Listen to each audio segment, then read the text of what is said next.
Hello everyone, स्वागत है आपका अपने ही चैनल बी इंग्लिश टैंकर में। गाइस, आज जो मैं वीडियो लेकर आई हूँ आपके लिए बहुत इंपॉर्टेंट है। अगर आप ट्रांसलेशन को अच्छे से समझना चाहते हैं या किसी भी स्टोरी को, किसी भी न्यूज़पेपर को अगर आप अच्छे से समझना चाहते हैं तो इन तीनों को समझना बहुत ही ज़रूरी है। ठीक है, एडवांस जो होती है ट्रांसलेशन, उसमें इसका बहुत यूज़ किया जाता है। आपने सुना होगा, जब भी मैं ट्रांसलेशन करवाती हूँ मैं बोलती हूँ ये जिरेंड है, ये इन्फिनेटिव है, ये पार्टिसिपल है। तो आज हम उन्हीं को डिस्कस करेंगे। ठीक है, इन जितने भी दुनिया में जितने भी वर्ब हैं उसको हम कहते हैं फाइनाइट वर्ब, फाइनाइट। लेकिन ये जो 3 वर्ब हैं ये होते हैं नॉन फाइनाइट। नॉन फाइनाइट इनको क्यों कहा जाता है? क्योंकि इनका सब्जेक्ट और टेंसेस के साथ कोई लेना देना नहीं होता। कोई भी टेंस हो, प्रेजेंट हो, पास्ट हो, फ्यूचर हो, ये एक जैसे ही रहते हैं। इनकी जो बनावट है, रचना है, ये ऐसी ही रहती है। चाहे पास्ट का टेंस हो तो भी टू के साथ बी वन आएगा, चाहे प्रेजेंट का टेंस हो, पास्ट हो, फ्यूचर हो, विल लगा हो तो भी जिरेंड एज इट इज़ ही रहते हैं। ठीक है, जिरेंड, इन्फिनेटिव और पार्टिसिपल, एक एक करके इसको समझेंगे अच्छे से। और आज इस वीडियो को आप ध्यान से देखिए, ध्यान से सुनिए। जो लोग अच्छे से सीखना चाहते हैं इंग्लिश को, इस वीडियो को लाइक कर दीजिए। और जो लोग इस चैनल पे नए हैं वो बेल आइकन ऑन कर दें ताकि ऐसी ही वीडियो एवरीडे आपको मिलती रहे। चलिए स्टार्ट करते हैं। सबसे पहले नॉन फाइनाइट वर्ब इनको बोलते हैं, और मीन्स GIP। ठीक है, जिरेंड, इन्फिनेटिव, पार्टिसिपल। सबसे पहले हम जिरेंड को डिस्कस करेंगे। जिरेंड होता क्या है? जिरेंड होता है वर्ब। वर्ब की फॉर्म होती है जो कि एक्टिंग एज नाउन, जो नाउन के जैसे काम करती है। सारे वर्ब कैसे काम करते हैं? एक्शन जो मेन वर्ब होता है ना। कोई भी अगर हम सेंटेंस लेते हैं, subject plus verb plus object, कोई भी सेंटेंस हो तो ऐसे बनता है। उसका सब्जेक्ट भी होता है, उसका वर्ब होता है और उसका ऑब्जेक्ट होता है। ठीक है, अब ये जो वर्ब है ये कौन सा होता है? Main verb. अगर हम मेन वर्ब, ये जो जेरेंड, हम किसको बोलेंगे? वर्ब को जिसमें वर्ब की फर्स्ट फॉर्म और ING लगा होता है। वर्ब की फॉर्म होती है और साथ में ING लगा होता है, उसको हम क्या बोलते हैं? जेरेंड। काम किसका करता है वो टेंस में? वो उसको नाउन कहते हैं। और नाउन किसी भी टेंस में या तो सब्जेक्ट का काम करता है या फिर ऑब्जेक्ट का। नाउन का काम है सेंटेंस में या तो सब्जेक्ट बनना या फिर ऑब्जेक्ट बनना। ठीक है, जेरेंड होता है किसी भी वर्ब को हम जब नाउन बना देते हैं ING लगाकर तो उसको हम जेरेंड कहते हैं। क्लियर है? तो वो सेंटेंस में किसका काम करेगा? या तो सब्जेक्ट या फिर ऑब्जेक्ट। कितना समझ आया? ये देखिए, reading is my favourite hobby. Reading means पढ़ना। पढ़ना मेरा पसंदीदा शौक है। शुरू हमने यहाँ से किया, रीडिंग से शुरू किया। कोई भी सब्जेक्ट, ये यहाँ पर किसका काम कर रहा है? सब्जेक्ट का। क्यों? क्योंकि जिरेंड का काम, जिरेंड को हमने वर्ब प्लस ING को मीन्स V4, इसको V4 भी कहते हैं, इसको हमने क्या बना दिया? नाउन। और ये नाउन टेंसेस में किसका काम करता है? या तो सब्जेक्ट या फिर ऑब्जेक्ट। ठीक है, और देखिए, पढ़ना means reading is my favourite hobby. Reading यहाँ पर क्या है? जेरेंड है। हमने वर्ब को क्या बना दिया? नाउन, और वो सब्जेक्ट के जैसे काम कर रहा है। कि देखिए, ही लाइक्स स्विमिंग, उसे स्विमिंग करना अच्छा लगता है। यहाँ पर ये क्या है? स्विमिंग जेरेंड है। ठीक है, कुछ बच्चे देखते कि ING क्यों लगा है। स्विमिंग करना मीन्स तैरना। अब जितने भी आप जेरेंड देखेंगे उसमें आपको मोस्टली ना मिलेगा। पढ़ना, तैरना। Walking is good for health means चलना। ठीक है, या फिर सैर करना।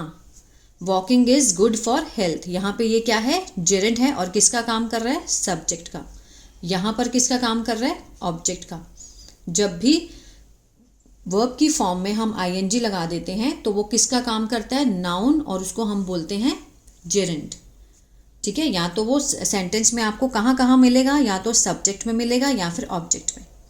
इतना क्लियर है? जेरेंड समझ में आया? किसी भी वर्ब की फॉर्म को जब हम ING लगा देते हैं उसमें तो वो V4 बन जाती है। तो तो मीन्स वो नाउन का काम करती है, और नाउन का काम क्या होता है, या तो सब्जेक्ट बनना या फिर ऑब्जेक्ट बनना। क्लियर है? अब जब भी आप रीडिंग करें तो इसका ध्यान जरूर रखें, ठीक है। नेक्स्ट है इन्फिनिटिव। इन्फिनिटिव भी क्या होता है, वर्ब होता है, एक्टिंग एज नाउन, इसका भी सेम काम है, लेकिन इसमें हम आईएनजी नहीं लगाते, इसमें लगता है टू के साथ V1, ठीक है। सेंटेंस चाहे प्रेजेंट में हो, पास्ट में हो, फ्यूचर में हो, ये नहीं बदलता, 2 + V1 ऐसे ही रहता है, ठीक है। जब ये भी एज अ नाउन काम करता है सेंटेंस में, या तो सब्जेक्ट की जगह पे या फिर ऑब्जेक्ट की जगह पे, दोनों क्या है, नाउन है। इसको हम कब यूज़ करते हैं, जब हमारा एक्शन इनकम्प्लीट होता है, और इसको हम यूज़ करते हैं जब हमारा एक्शन कंप्लीट हो जाता है, ठीक है। ये देखिए, to tell a lie is a sin, झूठ बोलना पाप है। टू टेल मीन्स बोलना, झूठ बोलना पाप है। To learn English is easy, to learn English means सीखना, इंग्लिश को सीखना आसान है। He wants to go, to go क्या है यहाँ पर, इन्फिनिटिव है, वह जाना चाहता है, जाना। टू लर्न सीखना, ठीक है।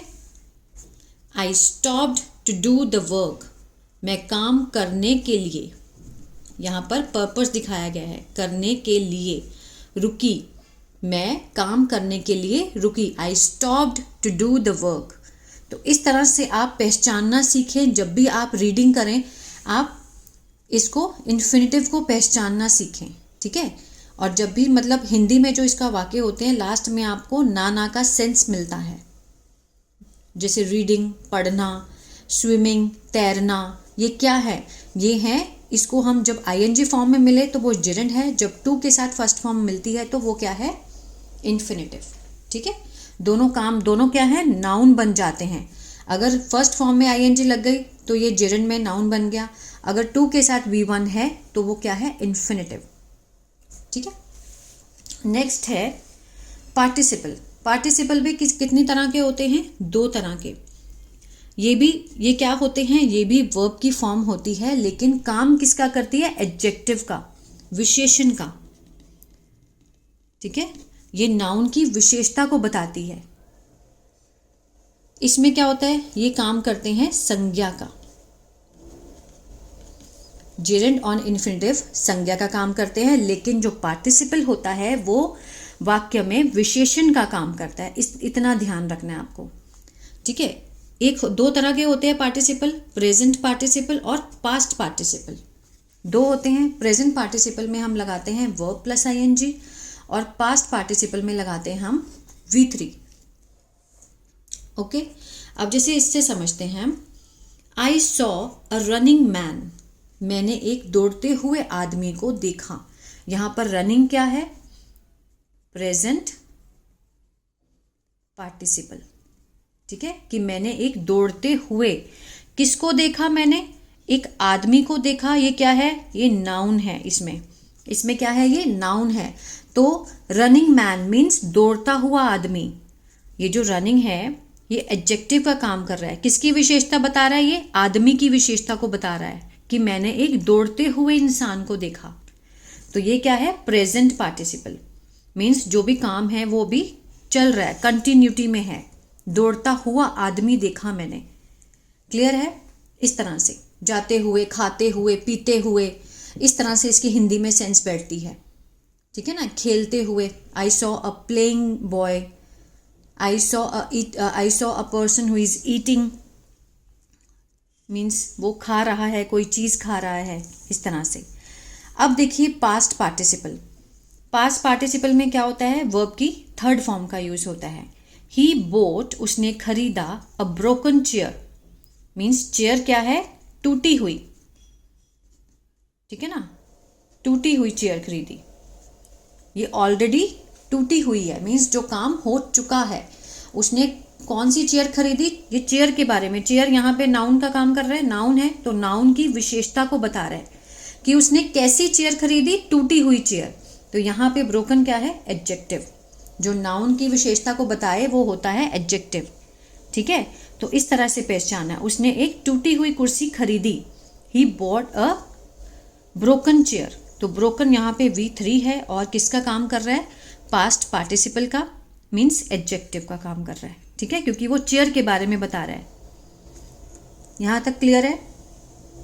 ये भी means I saw a running man, दौड़ता हुआ आदमी। अब जब भी आप रीडिंग करें, वैसे तो पार्टिसिपल का एक वो भी होता है, थर्ड पार्ट होता है परफेक्ट पार्टिसिपल का।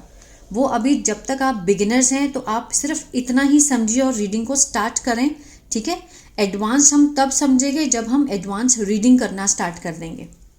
अभी तक मुझे लगता है कि इतना ही आपको जानना चाहिए। जेरेंड और इन्फिनेटिव, वर्ब के साथ ing लगती है, ठीक है।